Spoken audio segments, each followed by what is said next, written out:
what's up everybody? This is Joel from Sourstoria. You're about to watch the video on Danny Greene's assassination by car bomb.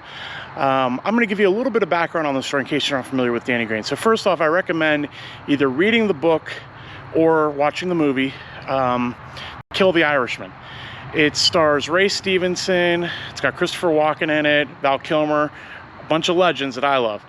So it takes place in Cleveland with the Cleveland Mafia. Rick Perello, who you'll see in the video, actually wrote the story. It is incredible. I can't thank him enough for the help that he gave me today on this video.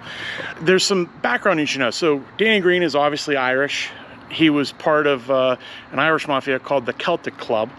And Danny Greene was a famous mobster, probably one of the most famous mobsters in the Cleveland area. One of his associates who he was involved with, who also happened to be Italian and part of the Cleveland crew, was a man by the name of John Nardi. So there's a bunch of information, the backstory about Danny Greene, a lot more to tell you about, but this particular location is specifically about the Danny Greene bombing. So I just want to give you some information on that. So Danny Greene was in the middle of a mafia war with James Lincavoli, and I should say that right because he's the Cleveland Don. He was in charge of the Cleveland Mafia, and he was fighting with Danny Greene, and he was having a hard time killing Danny Greene. So there was a big war going on. Some of Danny Greene's guys had already got shot. This is, well, Danny died in 1977, so this is all probably happening around 77. John Nardi had previously died just before Danny, also a car bombing. There, I believe, had been at least 2 attempts on Danny's life before this particular one, but there's some things I was looking at and I want to tell a little bit more about the story that I find interesting. So again, you're going to see the video, you're going to see the spot. Danny was going to the dentist. He was going to his dentist to get a filling. His girlfriend at the time actually called and scheduled the appointment. Ray Ferrito, who was the lead hitman on the job, had Danny's phone wiretapped, and they finally got the lead they needed to track down Danny and make an attack on his life. So Danny goes to Brainerd Place, which you're going to see. He was going to see his dentist there on the 5th floor. That's where he got his filling. And Ray Ferrito, Ronald Carabbia of Youngstown. Funny that there's a Youngstown connection here. And according to Wikipedia, Pasquale Cisternino. I'm half Italian, by the way, but I can botch the last names just as much as anybody. That's who was involved. I know Ron Carabbia was, and I know Ray Ferrito was, because Ray Ferrito was the hitman that I believe was brought in from out west to lead this job. So there's some interesting information about this that you should know. So Danny goes in there, he goes, parks his car, his appointment, he gets his filling, he goes out, and while he was in there, the car that was loaded with the bombs was parked next to his. Danny goes out to his car, opens his door, and the bomb is ignited, blowing him up and killing him instantly. So there's some interesting things here that I wanted to talk about. So Danny Greene, prior to his murder, was interviewed on television and denied any knowledge of underworld wars. He had said, if these, quote, maggots in this so-called mafia want to come after me, I'm over here at the Celtic Club. I'm not hard to find. And there's video of that, and it's also featured in the movie. It's pretty iconic. The mob leaders seethed, and I'm quoting some things from a book called True Crime, The Mafia by Nicky Martinez. So the mob leaders had seethed. They had been made to look foolish in the eyes of the mafia families around the country. Ray Ferrito's contract provided that if he succeeded in killing Greene, he would be, quote, made or sworn into the mafia with the oath of omerta. He would also get a percentage of the rackets in Youngstown and nearby Warren. So Pasquale, Butchy, Cisternino, and Ronnie the Carabbia were assigned to keep a close watch on Greene's office and try to pin him down. That's Danny Greene's office was on Waterloo, which is featured on sourstory.com, the location of that. Ray Ferrito's first attempts were no more successful than those before him. The closest he came was planting a bomb in the bushes around his home and his office.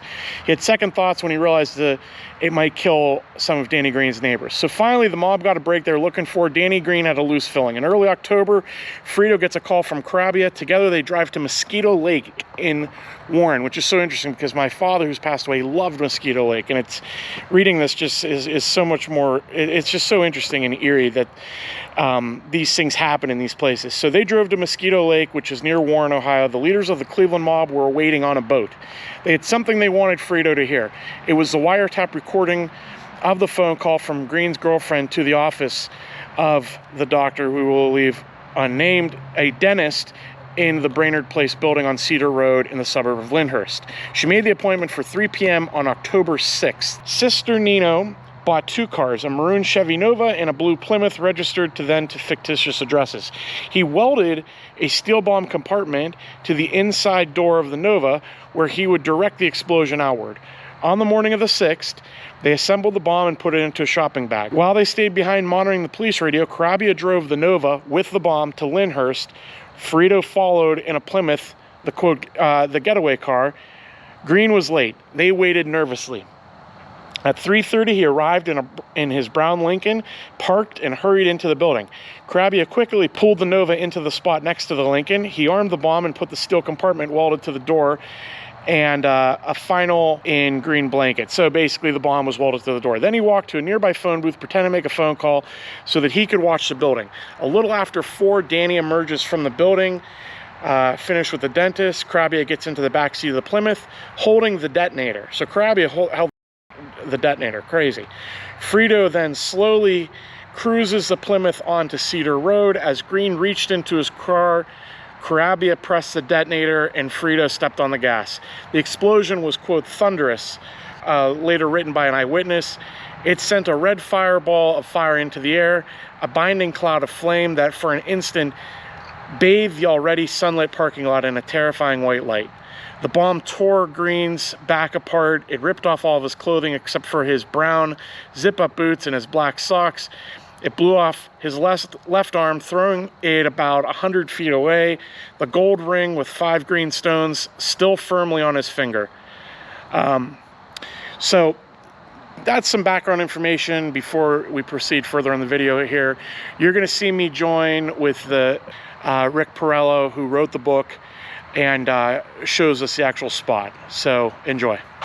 I'm here with a icon, Rick Porrello from Kill the Irishman story. He's doing me a nice solid out here because it's raining, but we're here at the Danny Greene bombing location, and we're gonna find the spot. So here we are. It was the location has probably been repaved and the lines have been put in, but based on the photos, this is about where it would have been. And you can see from some of the photos that this is where the shots, what did you call those buildings, Rick? Sherry Park and Acacia condominiums. Okay. Yeah, and this would have been the spot. So Danny Greene would have been getting into his car, turning to get into his car here, when the bomb car behind it, the bomb was detonated, and Danny was killed instantly.